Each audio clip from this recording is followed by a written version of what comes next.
नमस्कार साथियों, आज हम देखेंगे सरस्वती वंदना या कुंदेंदु तुषार हार धवला, इसका क्या अर्थ है। यदि हम सरस्वती जी के स्वरूप पर एक दृष्टिपात करें तो हमको कौन कौन सी चीज़ें यहाँ पे दिखाई पड़ती हैं। पहला तो जो उनके वस्त्र वगैरह हैं ये सब सफ़ेद हैं, वाइट इन कलर। जिस आसन पर वो बैठी हुई हैं ये कमल है, वाइट इन कलर, सफ़ेद। फिर उनके हाथ में एक पुष्पों की माला है, वाइट इन कलर, सफ़ेद कलर, सफ़ेद रंग का ये पुष्प है। और बड़ा ही सौम्य रूप है, हाथ में वीणा है, बहुत श्रेष्ठ वीणा है ये। और ये जो वीणा का दंड है, जो लकड़ी जिसको हम बोलते हैं, ये दो टुंड हो गए इसके, और इसके बीच में ये इनके हाथों में रहता है हमेशा। बड़ी श्रेष्ठ वीणा होती है।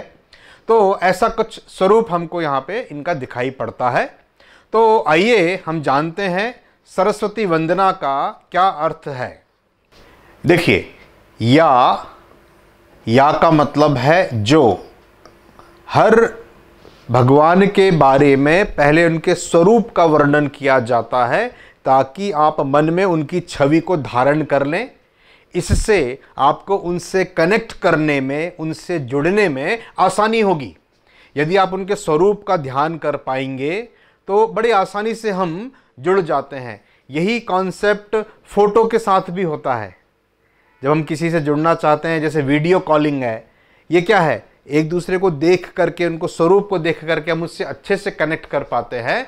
तो पहले ईश्वर का, देवी का चरित्र जो है, स्वरूप, उसका हम यहाँ पे वर्णन करने जा रहे हैं। या मतलब जो। कुंदेंदु ये दो शब्दों से मिलकर के बना है। कुंद के फूल, कुंद के पुष्प होते हैं। कुंद, मोगरा आपने देखा होगा, मोगरा का नाम होता है कुंद। बलिनी भी इसको बोला जाता है, तपस्य भी इसको बोला जाता है, मुक्ता पुष्प भी इसको बोला जाता है, और अंग्रेजी में इसको जास्मिन बोलते हैं। बड़े सौम्य, बड़े खुशबूदार मोगरे का फूल होता है, सफ़ेद। वैसा ही स्वरूप देवी सरस्वती का है, कुंद के पुष्प के समान। और इसमें दूसरा शब्द है कुंद प्लस इंदु। इंदु हम चंद्रमा को बोलते हैं। इंदु का मतलब होता है चंद्रमा। और आपको याद होगा बालेंदु, बाल इंदु मतलब द्वितीया का चंद्रमा शंकर जी की जटाओं में आपको देखने को मिलता है। वो बालिंदु होता है, द्वितीया, प्रथमा उसके बाद द्वितीया, मतलब छोटा चंद्रमा। उसको ऐसा बड़ा खूबसूरत लगता है, उसको बालिंदु बोलते हैं, बाल इंदु। तो यहाँ पे भी इंदु चंद्रमा के लिए उपयुक्त हुआ है, यहाँ पे प्रयोग किया गया है। कुंद के फूल के समान, कुंद के पुष्प के समान और चंद्रमा के समान जिनकी छवि है, वर्ण है, श्वेत वर्ण है।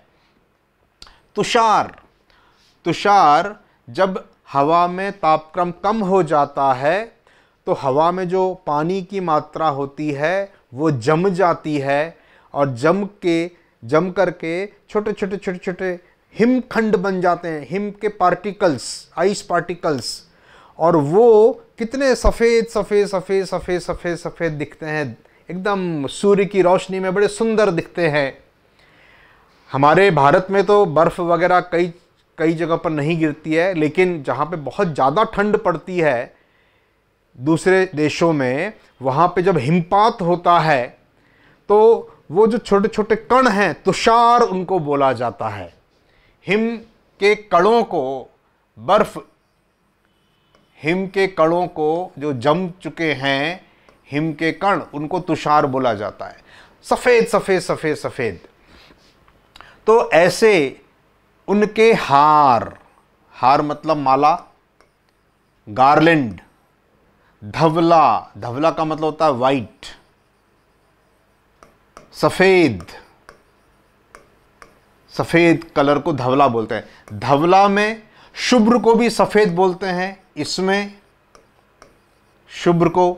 और श्वेत, ये भी सफ़ेद होता है। ये तीनों वाइट के ही नाम हैं, लेकिन ये भी वाइट है, ये भी वाइट है, ये भी वाइट है। इन तीनों में थोड़ा थोड़ा थोड़ा अंतर होता है, हल्का हल्का हल्का। वाइट कलर जब सौम्य हो, कूल हो, सूथिंग हो, उसको धवला बोलते हैं।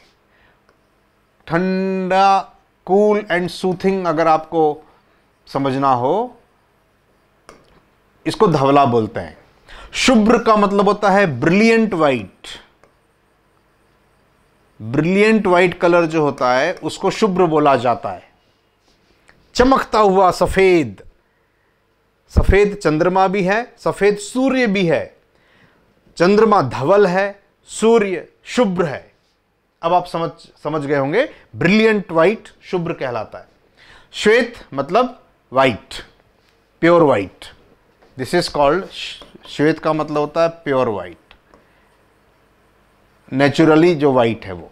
सो जो सरस्वती जी का स्वरूप है वो कुंद के पुष्पों के जैसा, चंद्रमा के जैसा, हिमखंड जो हैं छोटे छोटे तुषार, उनके हार के जैसा सफेद है, कूल है, अच्छा लगता है। जो शुभ्र वस्त्र आवृता, वस्त्र से आवृत हैं, वस्त्रों से आवृत, आवृत का मतलब होता है ढका हुआ,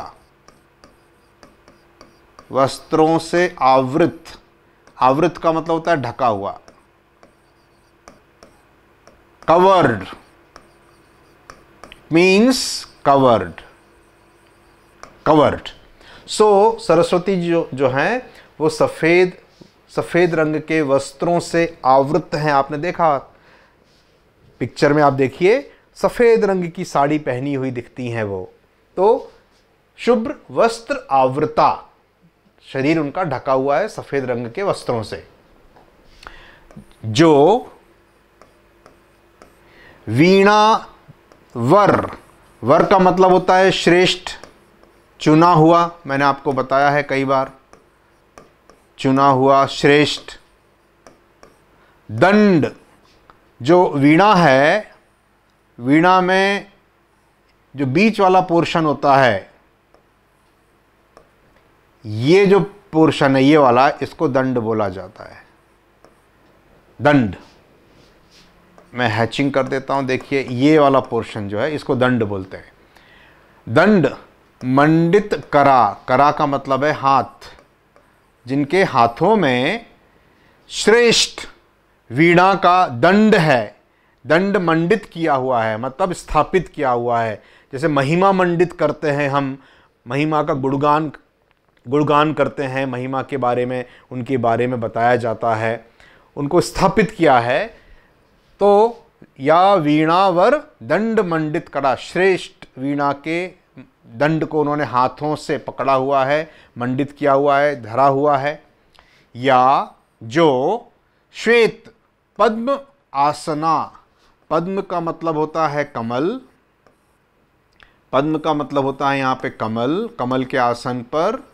और आसना, आसना का मतलब होता है विराजने का स्थान, आसन, आसन का मतलब कहता है आसन ग्रहण करिए, बैठने का स्थान ग्रहण करिए। तो जो उनका स्थान है वो पद्म आसन है, कमल का, सफेद कमल, नील के रंग का भी कमल होता है, अरुण कमल भी होता है। श्वेत पद्म के आसन पर बैठती हैं, विराजित होती हैं। या जो, यहां पे या जो, ब्रह्म, ब्रह्म का मतलब ब्रह्म, अच्युत, अच्युत का मतलब होता है विष्णु जी, च्युत का मतलब होता है हटा देना, अलग कर देना। अच्युत का मतलब होता है जो स्थायी है, फिक्स है।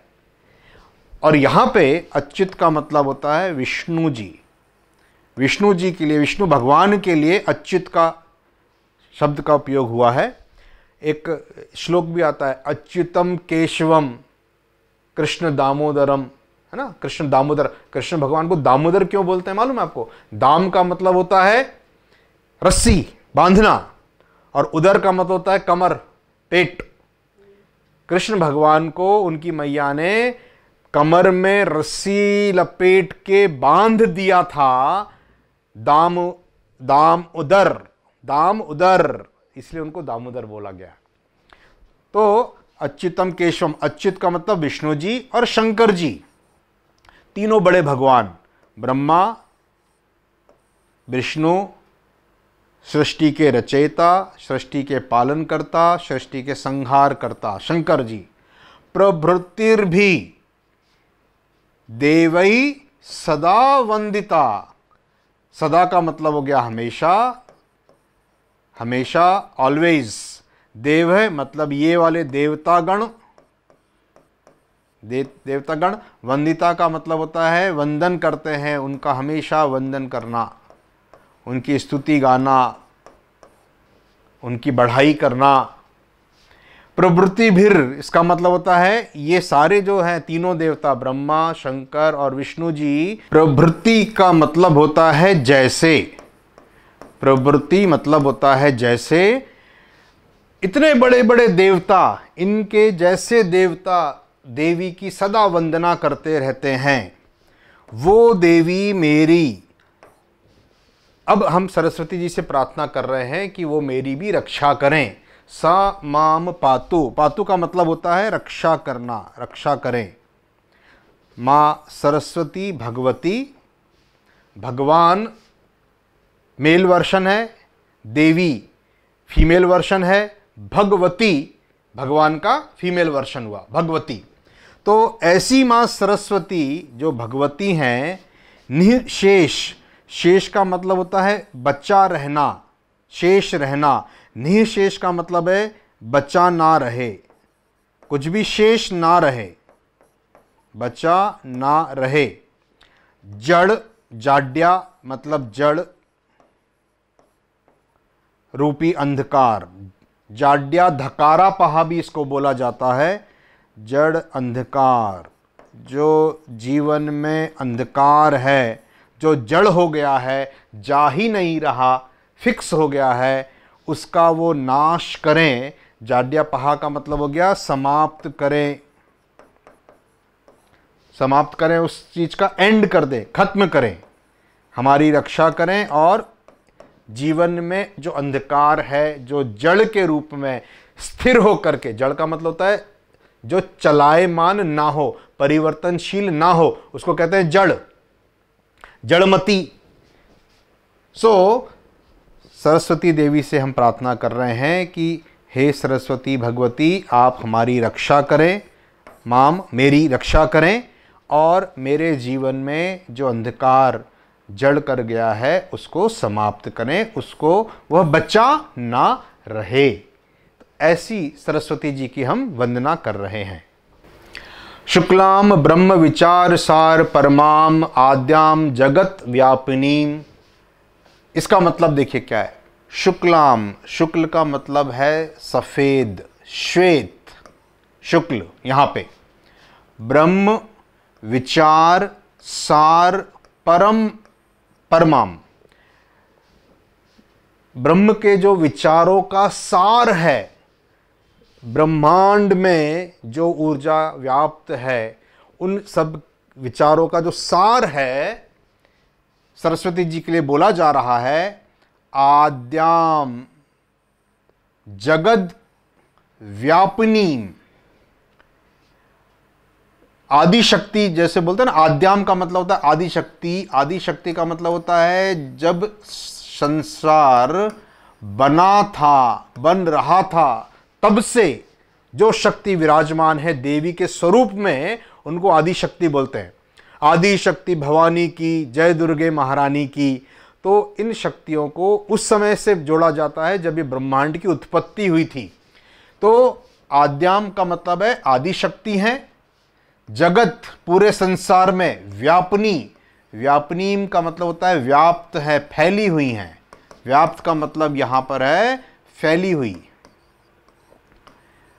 तो देवी सरस्वती की जो शक्ति है वो आदि शक्ति है और पूरे जगत में फैली हुई है। वीणा, पुस्तक, किताब जिसको हम बोलते हैं बुक्स। धारणीम, धारण करने वाली, रखने वाली, धारण करना।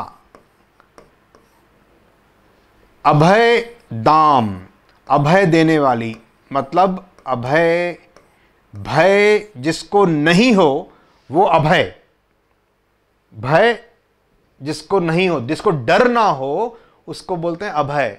दाम, देने वाली, जो आपके डर को दूर कर दें, कोई फियर आपके मन में हो उसको सरस्वती, उसको ज्ञान के प्रकाश से दूर कर दें। जाड्या अंधकारापहाम, फिर से आ गया, जड़ता के अंधकार को नष्ट कर दें। जड़ता के अंधकार को, जो दिमाग में कुछ सूझ नहीं रहा हमको, क्या करें क्या करें क्या करें, उसका जो अंधकार है जड़ता का, उसको नष्ट कर दे, उसको खत्म कर दे। हस्ते, हाथ में। स्फटिक, स्फटिक की शिला भी होती है, स्फटिक के शंकर जी भी होते हैं, स्फटिक एक पत्थर होता है, सफेद, ट्रांसपेरेंट। मालिकाम, माला, हाथ में स्फटिक की माला है। विधतीम, विद्यमान है, धारण करती है। पद्म आसने, कमल के आसन पे संस्थिताम, बैठी हुई हैं, स्थापित है। वंदे ताम, उन परमेश्वरी भगवती सरस्वती माँ को, उन सरस्वती माँ को जो बुद्धि प्रदान करने वाली हैं। शारदाम, शारदाम मतलब सरस्वती माँ, सरस्वती माँ को शारदा भी बोलते हैं। तो उनको हम वंदे, उनकी वंदना करते हैं, उनके गुणगान गाते हैं, उनको प्रणाम करते हैं, उनको नमस्कार करते हैं। तो ये इसका अर्थ हुआ।